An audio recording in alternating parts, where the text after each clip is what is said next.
TAIT is a brand with global reach and recognition, a brand that we should all be proud to represent day in and day out, at the office and off the clock.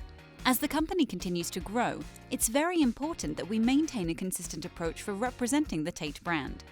With 14 office locations and hundreds of employees, without clearly defined rules, things can easily get out of sync, which is why we have developed guidelines to keep you in sync.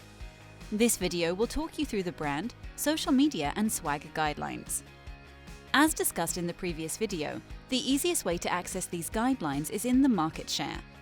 As a reminder, if you haven't already saved the market share to your bookmarks in your browser window, you should do so now. Once you open up the market share in your browser window, select the TAIT Brand Guidelines folder to view the brand, social media and swag guidelines. All of these guidelines are also available in Guru. In Guru, go to the search bar and type Brand Guidelines and press Enter. Select the Guru card labeled Brand, Social Media and Swag Guidelines. In the middle of this card, there are links to open up each. The easiest way to share these internally is through Slack. Simply type into a Slack message /Guru and then type Brand Guidelines and click Enter. The Guru card options will appear in the thread, and you can select the TAIT brand, social media and swag guidelines Guru card and select Post to this channel. Now that you know how to access and share these guidelines, let's dive in. Click on the Brand Guidelines link. These are the brand guidelines. It's important that you understand what they are, why they are important, and how to apply them to your day-to-day work. These cover everything from how to and how not to use the logo, typography, brand colors, and also answers all your questions about representing the TAIT brand and formatting your documents. Let's take a look at some of the headlines. First off is the logo. This is TAIT's primary logo. It's important to always give the logo proper spacing so that it is not crowded or distracted by other elements. There are two alternate color schemes for the logo, an all-white logo and an all-grey logo. You should never add any accent colors, apply any special effects, stretch or distort the logo, or use any outdated versions of the logo. If you would like to alter the logo in any way, you must receive approval from marketing.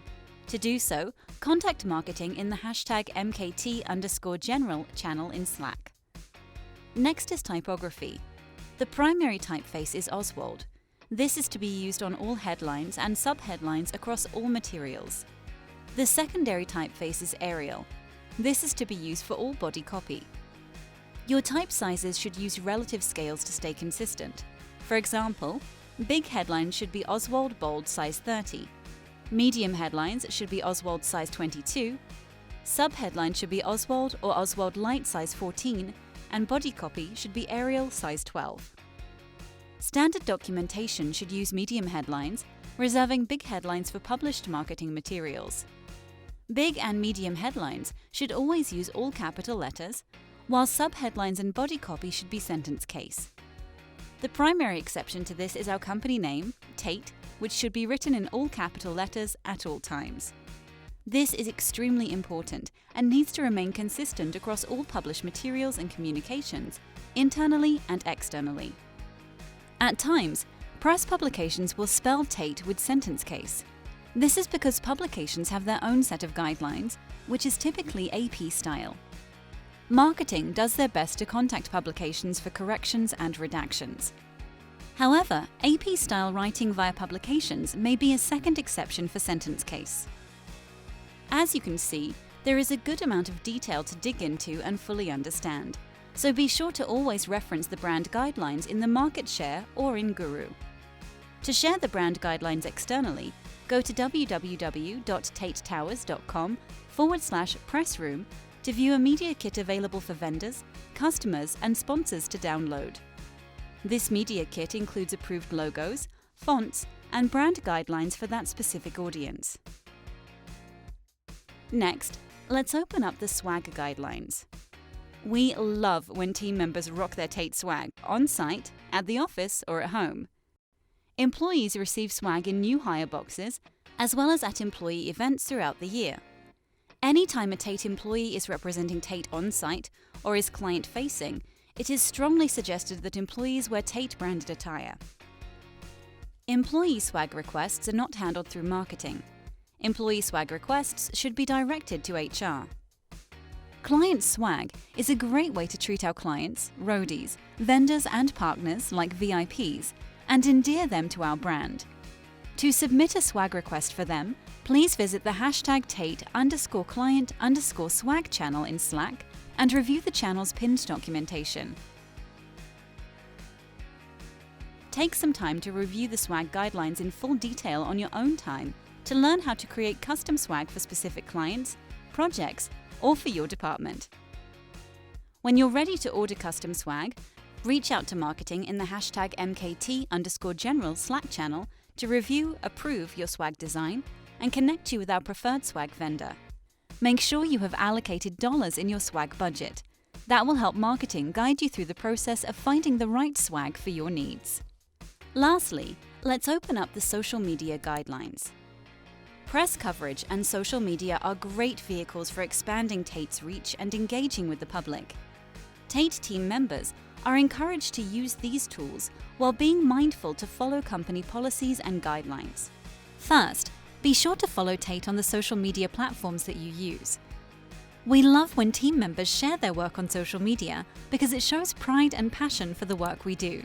It is strongly recommended that all employees tag along using the TAIT's social media handles or the TAIT hashtags when sharing content about work. When posting on social media, it's vital that you always protect TAIT, our reputation, and our relationships. We must keep TAIT's confidential information confidential. If the information has not been officially released by TAIT, do not discuss it. This includes client information, proprietary information, financial information, product information, legal information, and/or employee information. Protecting TAIT is part of your job and something to consider each time you post on social media. You should also know that only authorized spokespersons should comment publicly on behalf of TAIT. Authorized spokespersons are identified, selected, and approved by senior leadership in marketing. Please note, if you are not an official spokesperson of TAIT, you may not speak to the press or participate in any interviews without approval. It is important to always involve marketing on all press inquiries so they can be evaluated on a high level and ensure that TAIT isn't risking its reputation with clients or breaching contracts and confidentiality. Before responding to any press inquiries, you must contact marketing. If contacted via email by the press, agencies, or social media influencers, please forward the inquiry to Mia Tenari and Kirsten Powell. If you are not contacted via email, please notify Mia Tenari and Kirsten Powell as a direct message in Slack. Take some extra time to review the social media guidelines in full detail on your own time to discover how you can share your work and tag along on social media. Drumroll please. You've made it to the end of this video. Next up, we will review documentation and how you can best utilize the market shares branding templates. Talk soon.